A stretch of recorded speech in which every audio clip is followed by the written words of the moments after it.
교회 여러분, 한 주간 동안 안녕하셨습니까?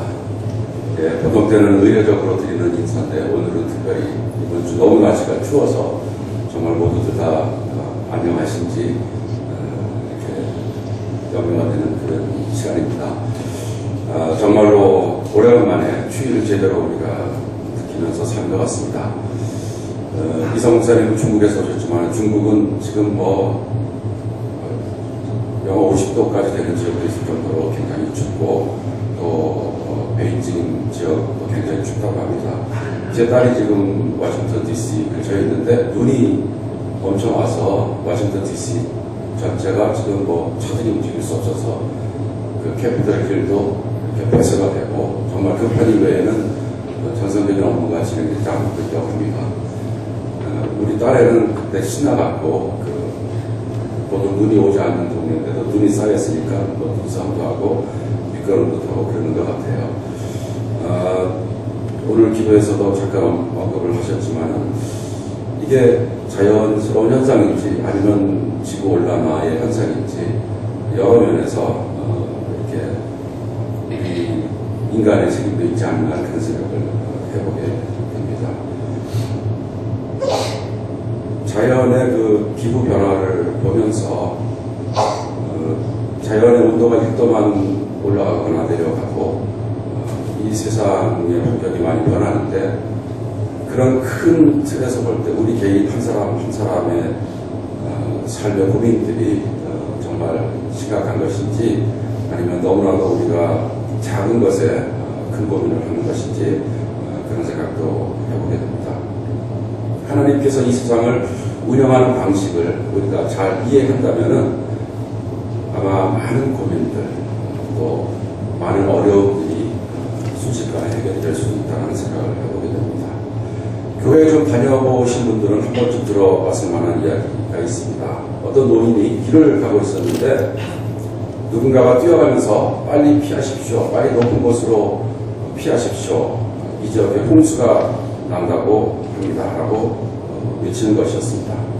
그 노인은 그 사람에게 그렇게 야단법석인가요?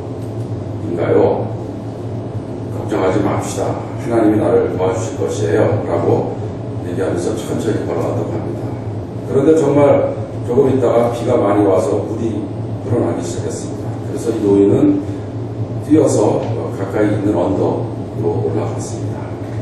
그리고 하나님께 보호해달라고 기도를 했다고 합니다.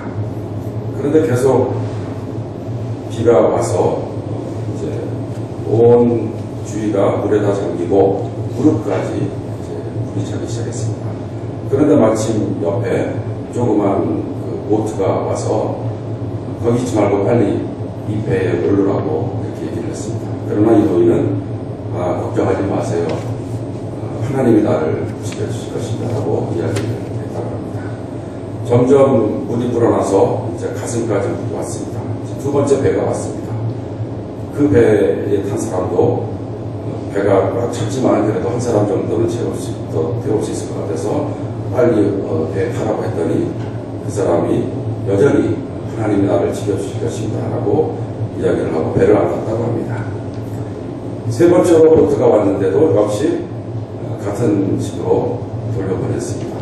그런데 조금 있다가 물이 더 불어나서 결국 이 사람은 물에 빠져서 죽게 되었다고 합니다.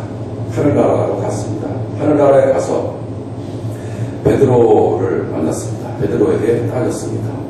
아니 베드로 선생님, 제가 어려울 때 기도하면 하나님께서 구원해 주신다고 해서 열심히 기도를 했는데 왜 하나님께서는 내가 가장 어려울 때 나를 구해주지 않았습니까? 이렇게 얘기를 했다고 합니다. 그랬더니 베드로가 얘기하기를 그렇지 않아도 내가 하나님과 이 문제에 대해서 깊이 토의를 하고 있었던 중이었네 얘기를 하면서 하나님이 3번이나 보트를 보내주셨는데 왜 저 사람은 그 하나님의 도움을 받지 않으려고 했는지 이해를 할 수가 없었네 이렇게 이야기를 했다고 합니다. 그러면서 도대체 무엇을 예상하고 무엇을 기대했었냐고 반문을 했다고 합니다.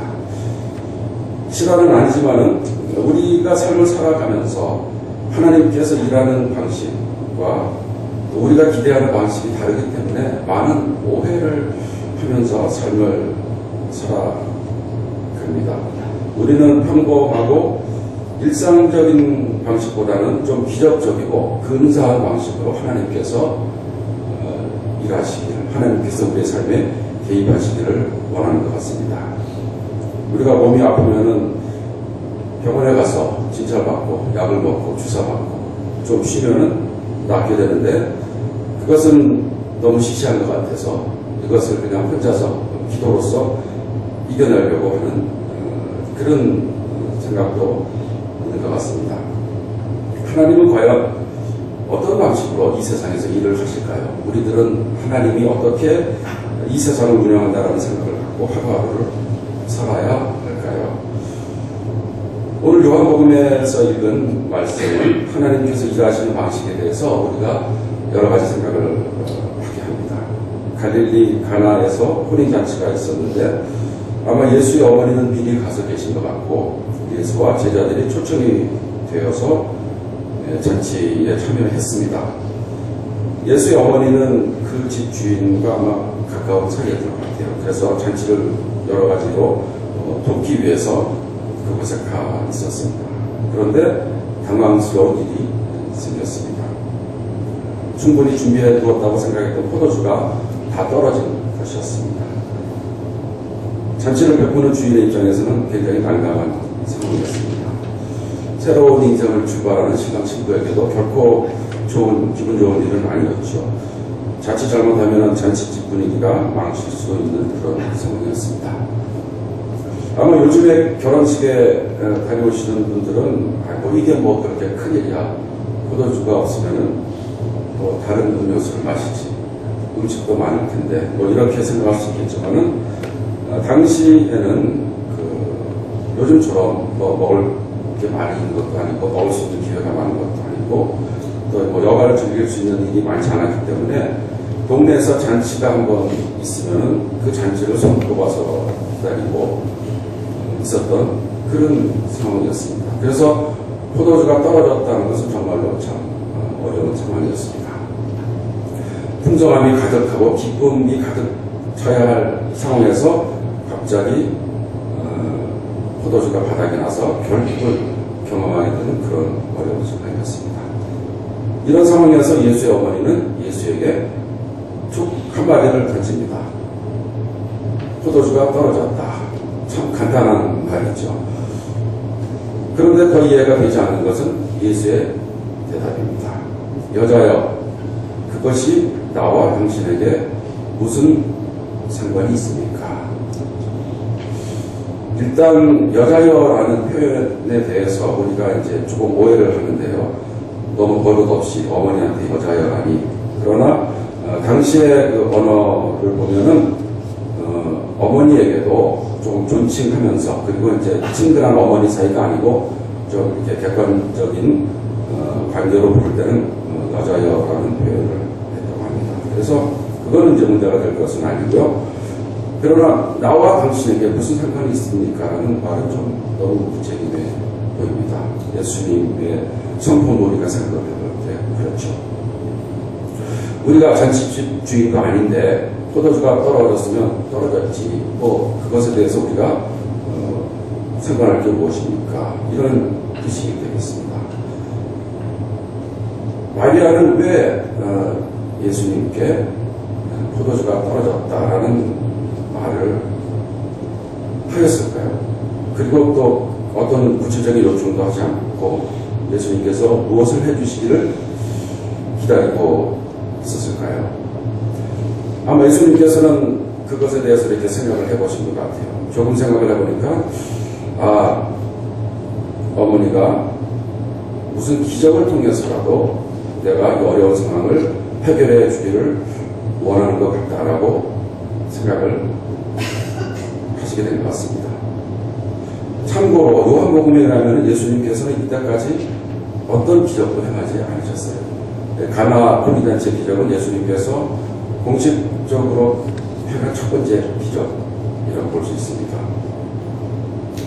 예수님께서는 그런 상황에서 아직 내 때가 오지 않았습니다 라고 말을 했죠. 내가 어떤 기적을 행할 능력은 있지만은 그러나 지금은 그때가 아닙니다 라고 말씀을 하신 것이죠. 사실 이와 똑같은 요청을 예수님께서는 그 전에도 받으셨습니다. 바로 예수님께서 광야에서 시험을 받을 때에 사탄으로부터 예수님에게 당신이 기적을 행해보라, 이 돌을 가고 떡으로 변하게 만들라 하는 그런 요청을 했죠. 그때도 예수님께서는 능력은 있었지만 그러나 그런 사사로운 목적 때문에 기적을 행하시지 않기를 원하셔서 거부를 하셨습니다. 예수께서 하나님의 아들로서 기적을 행해야만 한다면 그것은 적절한 때, 적절한 방식으로 행해줘야지, 이렇게 잔치집에 포도주가 떨어졌다고 기적을 이렇게 행한다면 예수님의 신적인 능력이 너무나도 좀 우스운 것으로 여겨질 수 있지 않겠습니까? 한번 생각을 해보십시오. 마리아가 집에서 요리를 하다가 마침 기름이 떨어졌는데 가게 가기가 귀찮아서 예수님 기름이 떨어졌습니다. 그러면 갑자기 기름병에 기름이 꽉 차고, 또 빨래를 널었는데 나 지갑에서 빨래가 안 말랐으면은 예수님 빨래가 안 말랐습니다 이렇게 하면 또 빨래가 싹 마르고, 이런 식으로 기적이 행해진다면은 기적 때문에 예수님의 권위가 더 올라간다기보다는 너무나도 이상해지지 않겠습니까? 예수님께서 아직도 내 때가 오지 않았습니다라고 대답하는 것은 우리가 충분히 납득할 수 있는 상황인 것 같습니다.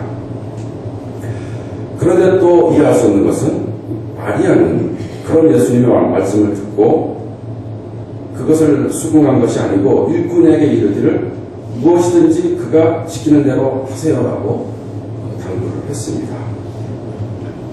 계속해서 우리의 예상을 뒤엎는 일이 생깁니다. 또 예수님은 일꾼들에게 물 항아리에 물을 채우라고 얘기를 하고 그 물을 잔치를 맡은 이에게 가져다 주라고 했습니다. 가져다 주니까 물이 포도주로 변했다라고 기록을 하고 있습니다. 기적이 일어난 것이죠. 우리가 이해할 수 없는 것은 예수님께서 아직 내 때가 오지 않았다고 말씀을 하셨으면서 왜 또 금방 마음을 바꾸셨을까라는 생각을 하게 되죠. 이 이야기를 가만히 살펴보면은 예수님보다는 예수의 어머니가 더 주동적으로, 능동적으로 상황을 리드하는 것 같습니다. 그죠?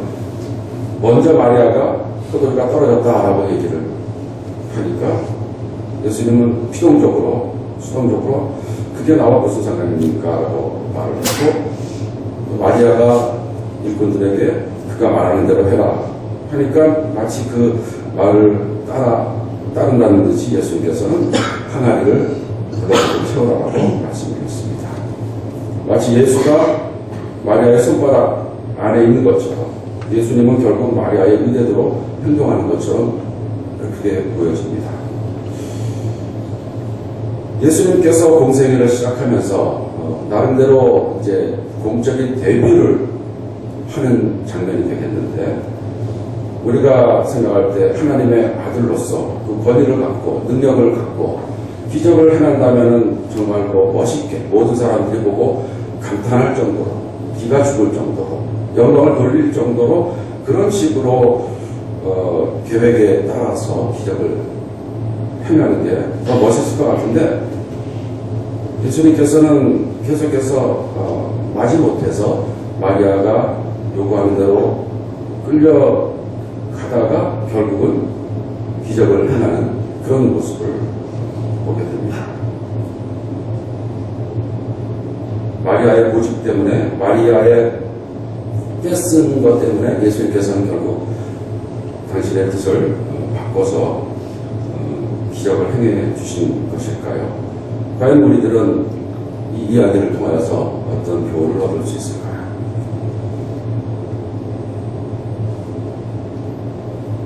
오늘 읽은 9절 맨 마지막 부분을 보면 예수께서 이 첫 표징을 갈릴리 가나에서 행하여 자기의 영광을 드러내시니 그의 제자들이 그를 믿게 되었다라고 그 의미를 우리에게 전달하고 있습니다.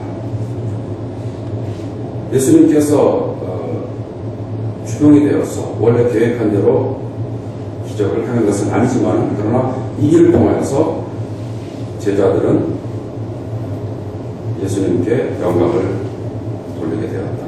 다시 말해서 제자들은 이분이 하나님의 아들이고 그리스도라는 것을 깨닫게 되었다는 것입니다.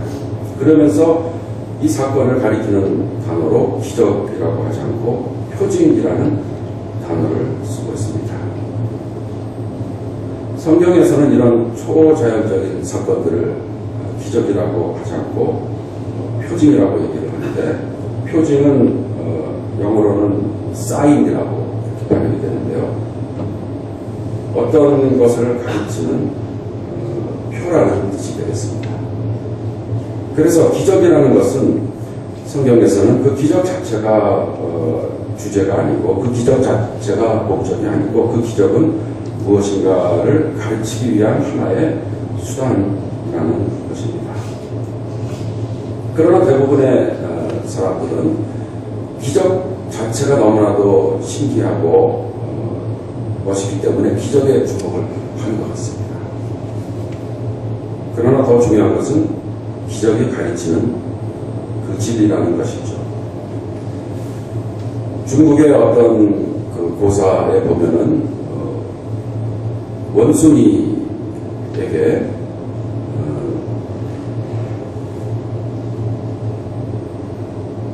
달이 아름답다는 것을 보여주기 위해서 손가락으로 원숭이 앞에서 저 달을 보면서 가르치면서 달이 참 아름답다라는 이야기를 하였다고 합니다. 그러나 원숭이는 끝까지 달을 보지 않고 손가락만을 보았다고 합니다.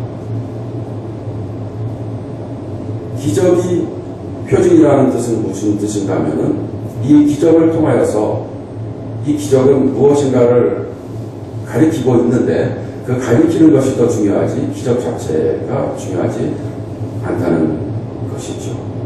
결국 오늘의 이 기적을 통하여서 무엇이 드러났습니까? 예수 그리스도의 영광이 드러났고 예수가 하나님의 아들이라는 것이 드러난 셈이죠. 완전히 드러나지는 않았지만, 그러나 예수를 따르는 사람들이 그것에 대한 그 깨달음을 얻게 되었습니다. 결국 예수가 하나님의 아들이고 예수님이 성육한 하나님의 아들이고 세상을 구하기 위해서 이 땅에 오신 하나님이라는 것을 알려주는 역할을 바로 기적이 하는 것입니다. 그것이 더 중요하고 큰 진리이고, 그 깨달음이 너무나도 크기 때문에 사실 그것을 알고 나면은 기적의 의미는 잊혀지고 기적이 있었던가 할 정도로 기적 자체에 대한 기억은 중요하지 않다는 것이죠. 그러나 유대인들은 우리도 마찬가지가 되겠죠. 기적에 더 큰 관심을 가졌습니다. 그래서 기회가 있을 때마다 예수님께 기적을 보여주십시오라고 요청했습니다. 예수님께서는 그들에게 악한 세대가 표적을 구한다. 그러나 선지자 요나의 표적밖에는 보여줄 표적이 없다라고 말씀을 하시고, 요나가 밤낮 사흘을 큰 물고기 뱃속에 있었던 것 같이 인자도 밤낮 사흘을 땅속에 있으리라고 대답을 하셨습니다. 이 말씀은 결국 예수님께서 사흘 만에 부활하신 것을 예언한 것인데요.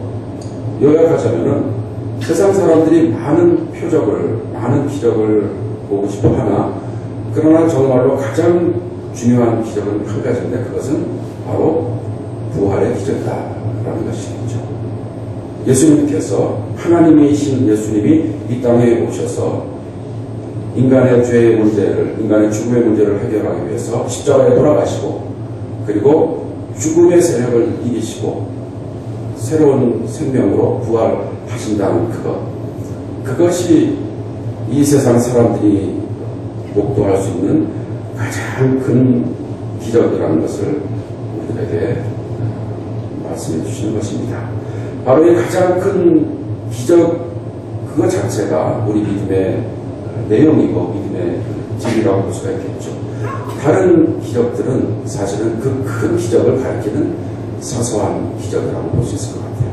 예수님께서 오병이어를 통해서 많은 사람을 먹이신 일이라든가 병든 사람을 살리신 일이라든가 죽은 나사로를 살리신 일이라든가 무리를 거신 일이라든가 그 모든 초자연적인 일들은 그것 자체가 의미가 있는 것이 아니고 그것을 통하여서 그분이 기적을 행하시는 분이 보통 분이 아니고 하나님의 아들이시다. 성육하신 하나님이시다라는 그것이 드러나고 그분이 십자가에서 돌아가시고 사흘 만에 부활하셨다라는 그 믿음의 근거를 조금이라도 우리들에게 주기 위해서 그런 표징이 사용이 된다는 뜻입니다. 더 중요한 것은 바로 부활에 대한 믿음이고 부활의 기적을 받아들이는 신앙이 더 중요하다는 것입니다.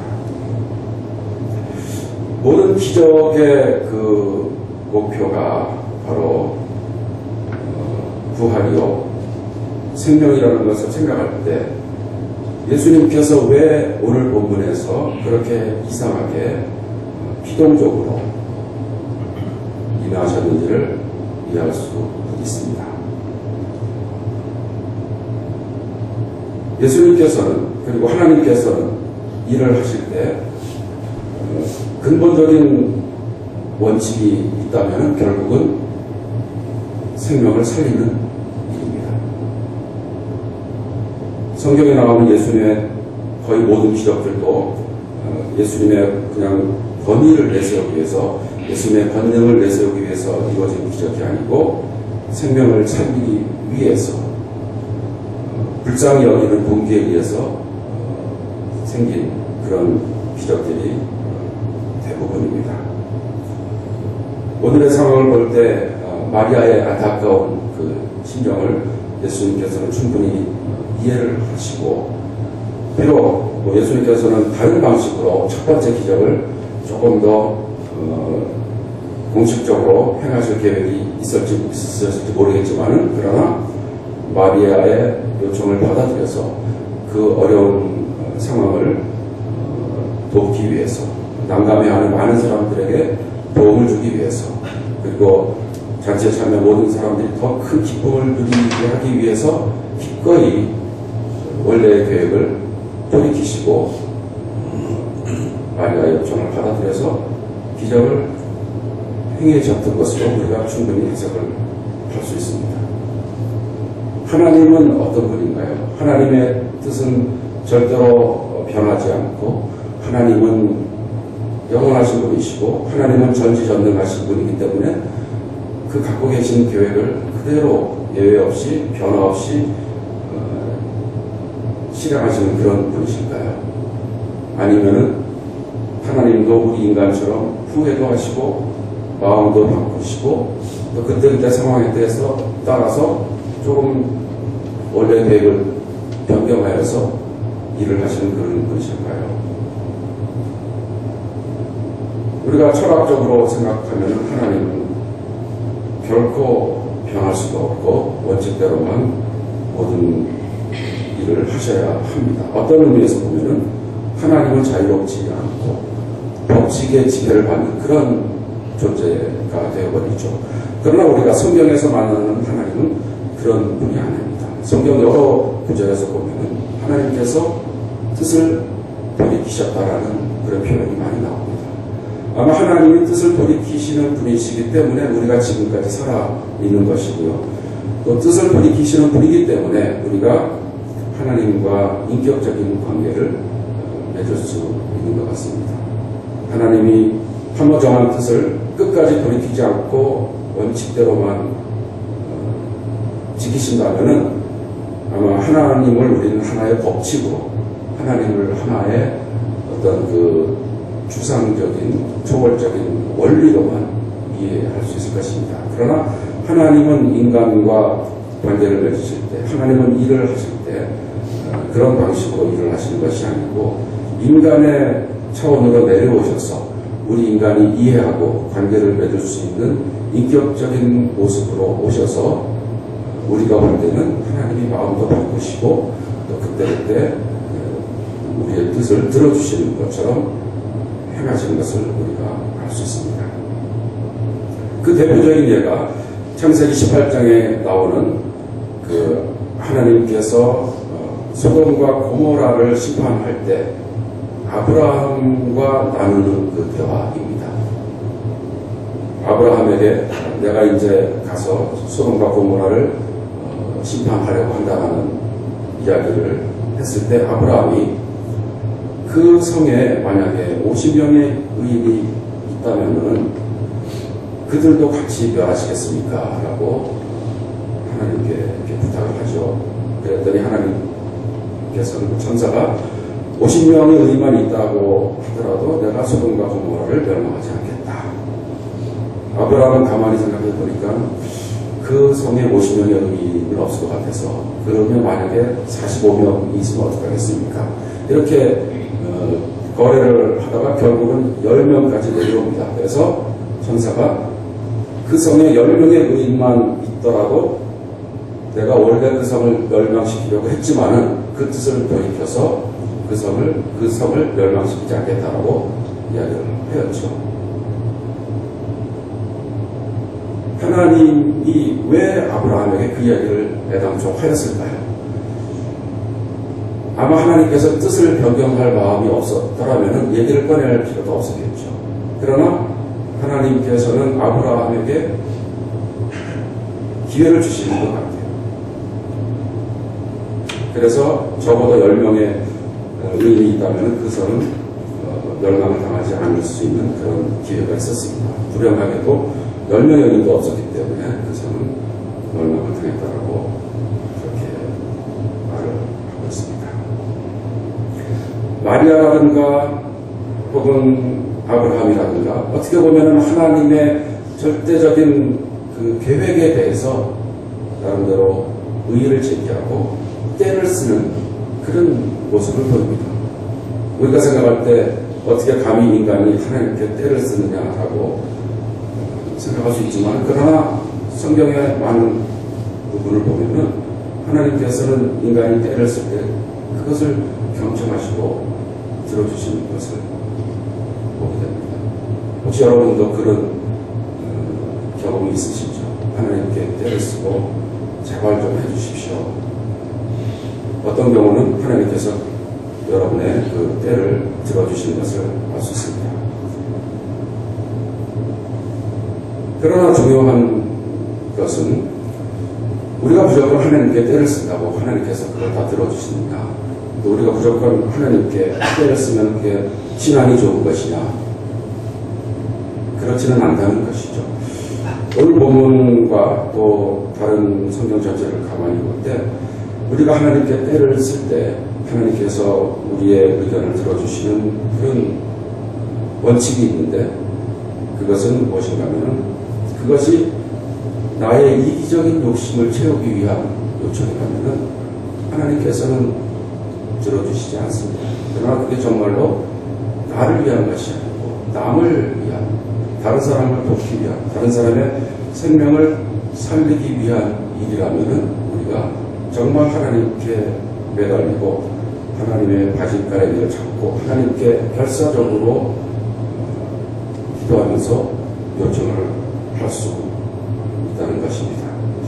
어떻게 보면 하나님께서는 우리가 그런 때를 쓰기를 원하시는지도 모르겠습니다. 하나님께서 일하시는 방식은 하나님께서 모든 것을 다 마련해 놓고 자동적으로 모든 일이 되도록, 모든 문제가 해결되도록 한다기보다는 하나님께서 단계별로 어떤 계기를 만들어 놓고 우리가 그곳에 참여하면서 하나님께서 일하실 때 우리를 도구로서 사용하신다는 것을 우리가 역사를 통해서 성경을 통해서 알게 됩니다. 어떤 사람이 큰 재난을 당한 지역을 방문하고 나서 너무나도 충격을 받고 하나님께 따졌다고 합니다. 하나님, 왜 이들에게 이런 고통을 주시고 아무것도 하지 않으셨습니까? 그러자 하늘에서 이 사람에게 이런 목소리가 들었다고 합니다. 내가 아무것도 한 것이 아니다. 나는 너를 창조하였다. 이렇게 목소리를 들려주셨다고 합니다.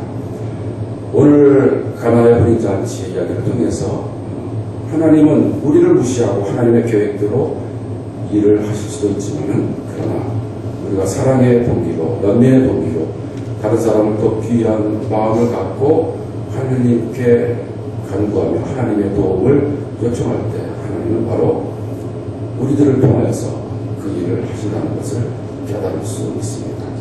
우리 주위에 많은 과제들이 있고 많은 문제들이 있습니다. 그런 것들에 대해서 방관하고 하나님께서 다 해결해 주시겠지라고 생각하는 것보다는 하나님께 매달리면서 하나님의 뜻을 돌이켜서라도 이 급한 일을 해결해 주십시오라고 요청하며 때를 쓰는 것, 그런 것이 하나님께서 더 원하시는 어린 아이와 같은 순진한 우리의 신앙의 모습이 아닐까 하는 그런 생각을 해보게 됩니다. 하나님께서 일하시는 방식 깊이 생각을 하면서 하나님의 사역에 도구가 되는 우리 모든 교우들이 되기를 간절하게 원합니다.